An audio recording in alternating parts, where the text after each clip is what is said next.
Salvi i ricontrolli del caso con 3 schede nulle, 2 schede bianche, 380 voti Michele Giraldo, 419 voti Nicola Pettenuzzo.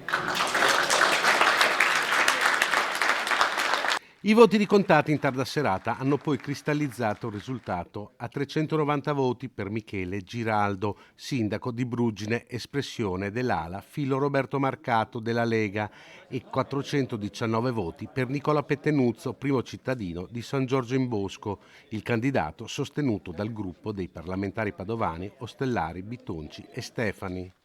La Lega Padovana ha scelto il nuovo segretario provinciale e così, come era stato per la segreteria cittadina con l'elezione di Federica Pietrogrande, ancora una volta quella che viene ritenuta la parte salviniana del Carroccio conquista la carica.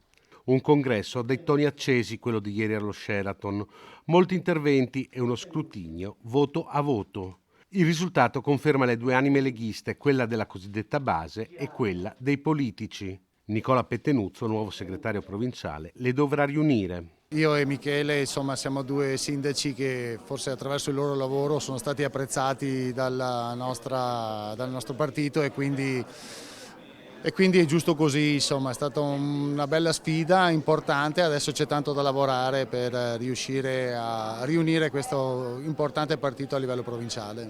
A chi diceva che l'altro candidato rappresentava la base, cosa risponde?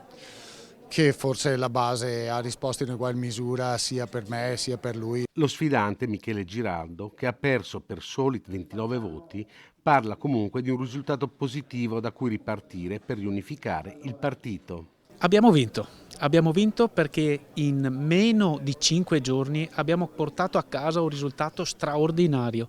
Io credo che adesso per Nicola ci sarà un momento di riflessione, di trovare la quadra. Gli auguro il miglior lavoro perché considero che dobbiamo fare il bene per la Lega.